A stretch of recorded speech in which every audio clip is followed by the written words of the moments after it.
Hello everyone. कैसे हैं सारे बच्चे।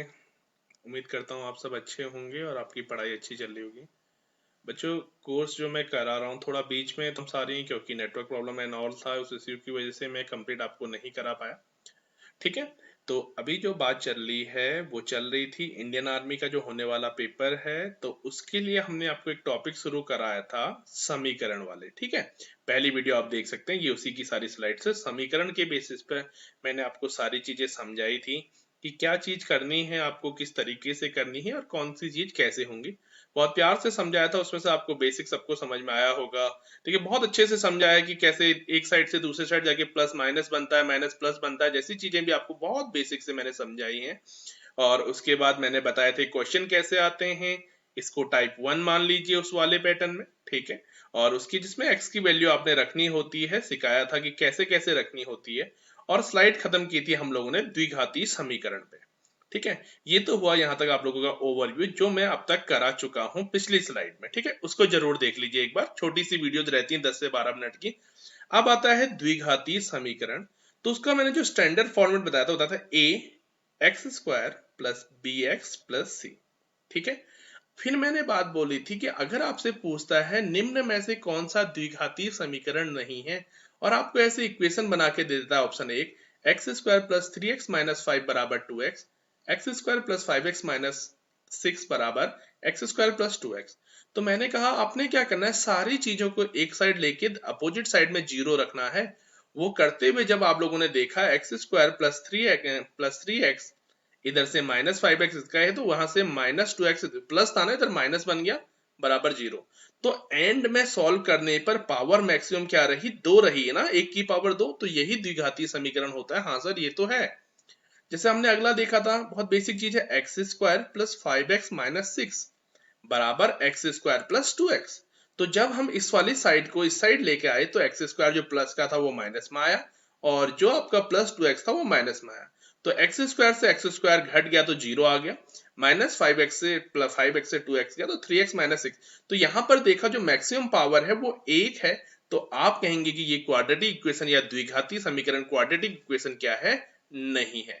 तो पहली चीज आप लोगों ने इतना पहचानना तो समझ में आ जाएगा द्विघाती समीकरण क्या है। फिर मैं आपको एक बात बोलता हूं, जैसे यहाँ पर x की जो बेसिक से समझने वाली बात आप लोगों के लिए आर्मी वाले बच्चों, x की जो ज्यादा से ज्यादा पावर होती है ना, x के ज्यादा से ज्यादा मान भी उतने ही हो सकते हैं। तो आपके द्विघाती समीकरण से रिलेटेड कुछ क्वेश्चन बनते, उन लोगों पे आज हम लोग फोकस करते हैं होता क्या है।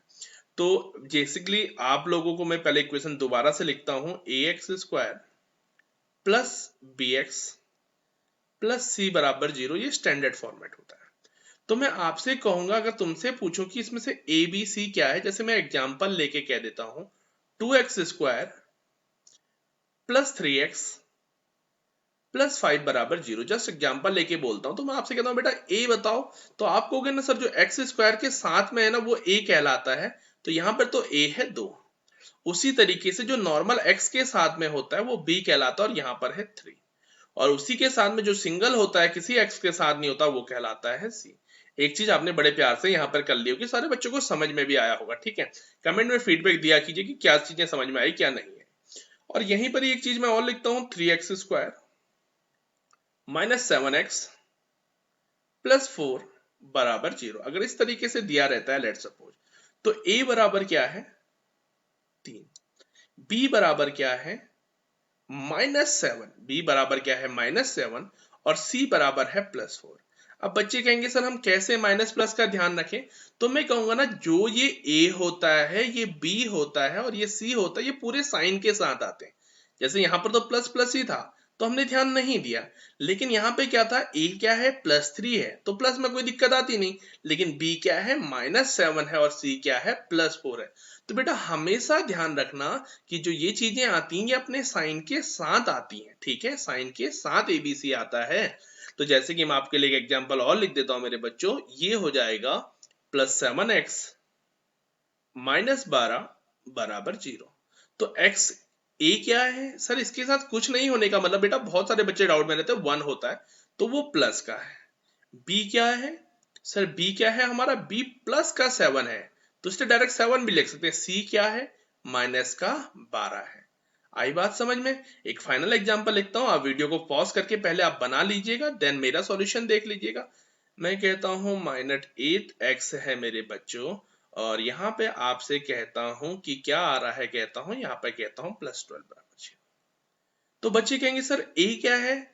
आप लोग बना लीजिए पहले ABC, ठीक है, फिर मेरी बातें सुन लीजिएगा, चेक कर लीजिएगा, बनाइए जस्ट पॉज करके। ओके, तो आप लोगों ने बना लिया होगा, मेरी बातें मान रहे होगे, मान के ही आपको फायदा होगा। तो यहाँ पर A बराबर 1, B बराबर -8 और C बराबर क्या है आपका +12, ये ABC का मान। तो एक तरीके से आपने क्वाड्रेटिक इक्वेशन में ABC देखना शुरू कर दिया है।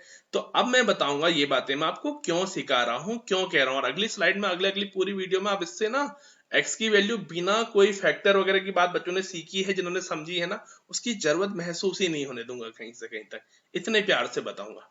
तो है क्या ना, जैसे कि अब देखिए ax² plus bx plus c बराबर 0 चल रहा है। तो अभी तक वही बात चल रही थी कि आपने बोला कि मैंने बोला था आपसे कि x के मैक्सिमम कितने मान हो सकते हैं, तो आपने कहा सर यहां से x के 2 मान संभव हैं। x के कितने मान संभव हैं बेटा? 2 मान।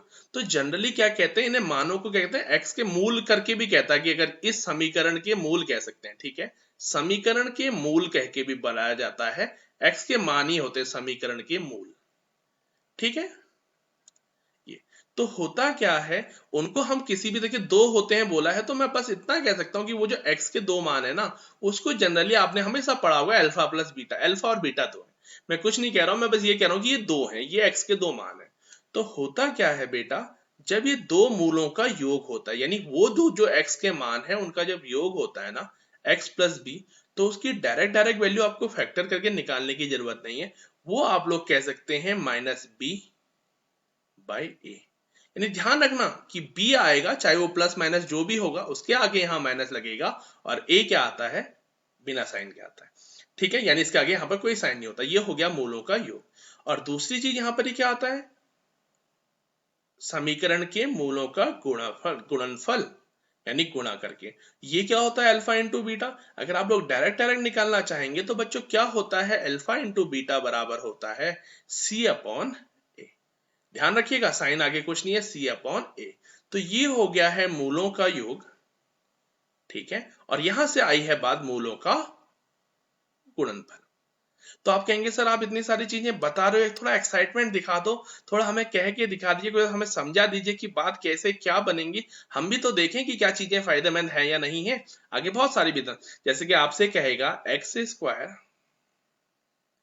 प्लस 5x प्लस 6 बराबर 0।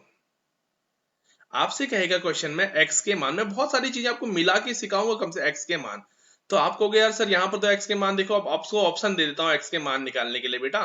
तो x के मान हो जाएंगे 3,2, x का मान हो जाएगा -3,2।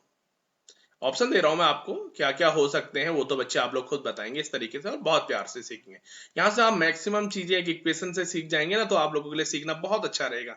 आपने कहा सर x के मान निकालने हैं, अब मैंने आपको एक चीज और समझाई है कि क्या x के मान कितने होंगे, आप कहोगे सर पावर 2 है तो 2 होंगे, ठीक है। तो मैं कहूंगा क्या आप यहाँ पर वो x के दो मानों का योग निकाल सकते हो? आप कहेंगे सर क्या निकाल सकते हैं? तो आपको पता है, यहां से मैं कहूंगा यहाँ पर a क्या है, तो आप कहोगे सर x² के साथ 1 है, b क्या है, प्लस का 5 है, c क्या है, 6। तो अल्फा प्लस बीटा यानी जब मूलों का योग होगा ना बेटा, तो बहुत आसान सी बात है सर, वो होता है -b/a। तो -b क्या है, प्लस का 5 है अपॉन a, यानी दोनों को जोड़ के क्या आना चाहिए, 5। x का जो भी मान होगा उन दोनों को जोड़ के 5 आना चाहिए ना। अब देखता हूं भी, चलो ऑप्शन की ओर चलते हैं, इतना सा निकालिए बस। यहां पर आए, इस ऑप्शन को जोड़ के कितना आ रहा है, 3 और 2 5 सर, माइनस तो नहीं आ रहा, तो ये नहीं हो सकता। इन दोनों को -3 और -2 को बड़े में से छोटा घटेगा, तो यहां पर आ जाएगा -1, सर ये भी नहीं हो रहा है। बहुत आसानी से कोई समीकरण नहीं, कोई फैक्टर बनाने के लिए, 3 में से 2 जोड़ोगे ना, 3 में -2 हो जाएगा, तो यहां पर प्लस का 1 आ जाएगा, ये भी नहीं है। -3 और -2 को देखोगे तो ये क्या आ रहा है बेटा, -5 आ रहा है, और मोल को जोड़ के ये आना, तो सर यही x के मान होंगे। ये है चीजों को अच्छे से समझने का। ठीक है, अब आप इस बात को समझिएगा, मैंने कुछ नहीं कहा, मैंने बहुत आसानी से आपको एक तरफ, क्योंकि ये चीजें भी आपको सीखनी पड़ती हैं, ये आपके पेपर में लगातार पूछी जा रही हैं। अब आप कहोगे सर क्या इससे हो जाएगा, मैं कहूंगा हाँ बेटा हमेशा हो जाएगा। तो मूलों का गुणनफल भी निकाल लो, c/1 तो 6 आएगा। क्या इस वाली इक्वेशन से 6, देखो आप देखोगे 6 देखोगे तो ये देखो -3 है गुणा -2 है, तो ये माइनस माइनस गुणा होके प्लस का ही 6 आएगा। देखो ये भी सेटिस्फाई कर रहा है। तो अल्फा इंटू बीटा और अल्फा प्लस बीटा दोनों ही, मैं कह रहा हूं अल्फा प्लस बीटा से ही हो जाएगा। खैर 6 तो गुणा करके यहां भी आ रहा है, लेकिन उसको जोड़ के -5 नहीं आ रहा है, तो ये काटा है इसलिए। ठीक है, ये बात समझ में आई आप लोगों को कि कैसे कराया है। चलिए मैं एक क्वेश्चन और कराता हूं जो कि सारे बच्चों को क्लियर हो जाए कि क्या सर कहना चाह रहे हैं। तो देखिए इक्वेशन x² प्लस 9x, अब रटने वाली बातें हैं नहीं, बच्चे कहेंगे सर माइनस का प्लस लगा देते हैं, ये होता है वो होता है, रटने की जरूरत नहीं है। तो बेटा a का मान मैं कह देता हूं 6, -3, b का मान कह देता हूं, ये ऑप्शन दे रहा हूं, ठीक है बेटा, -6, -3, और यहां पे आ जाएगा मेरे बच्चों का 6, 3। ठीक है, तो आपको बस एबीसी निकालिए, पहले आप मूलों का युग्म एबीसी निकालो बेटा, वो चीजें भी सीखो क्योंकि उसको बहुत फायदा देगा। तो a1 है, b क्या है, b +9 है, प्लस माइनस के साथ कहना बेटा, बहुत फायदा होगा आगे। c क्या है, +18 है। तो सर मूलों का योग आपने सिखाया है, और मूलों का योग होता है -b/a। तो b क्या है, +9 है, c क्या है, ठीक है, यहाँ पर माइनस साइन तो आगे रहेगा, ए क्या है, 1 है, तो यहां से देखोगे तो ये -9 आना चाहिए। अब आप लोग देख लीजिए कि किन ऑप्शन में से -9, ये देखोगे, ये देखिए 6 में -3 करोगे तो ये प्लस का 3 आना है, ये 6 -6 बड़ा है ना, तो इसमें ये जोड़ोगे तो ये माइनस का 3 आना है। ये दोनों नहीं हो रहे बेटा, -6 -3 करोगे, दोनों माइनस का है, जुड़ जाएंगे साइन -9, हाँ बन रहा है। चौथा भी चेक कर लो, 6 और 3 जोड़ के +9, ये भी नहीं बन रहा। तो बहुत आसानी से आप कहोगे कि इसका मान क्या होगा, ये होगा। तो आप लोगों को मैं उम्मीद करता हूं कि बातें समझ में आ रही होंगी। ठीक है, मैं आपको एक बात बता देता हूं कि आप द्विघाती समीकरण को ऐसे ही कीजिएगा। एक दो वीडियो में मैं आपको फिर से प्रैक्टिस कराऊंगा, एक छोटा सा पार्ट और बचता है वो भी क्लियर कराऊंगा। ठीक है, और उम्मीद करते हैं कि जैसी सारी प्रॉब्लम रिजॉल्व होती है, लगातार ये रिकॉर्डिंग मैं रख रहा हूँ, आपको एक साथ मिल जाएंगे। ठीक है, और एक काम कीजिएगा, कमेंट करके फीडबैक जरूर दे देना कि क्या दिक्कतें आ रही हैं, कमेंट कीजिएगा। और शेयर और सब्सक्राइब अगर आप करना चाहें तो वो भी कर सकते हैं, ये आपकी मर्जी पे है, लेकिन कमेंट जरूर कर दीजिएगा कि क्या समझ में आया या नहीं आया। डिस्क्रिप्शन में जाके देखना, आपको व्हाट्सएप ग्रुप का लिंक मिल जाएगा, उसको ज्वाइन कर लेना, वहां से आपको नोटिफिकेशन मिल जाते हैं। ठीक है, तो पढ़ते रहिए, अच्छे से मुस्कुराइए, खुश रहिए। तो फिर आपसे जल्द मिलते हैं, तब तक के लिए जय हिंद, जय भारत।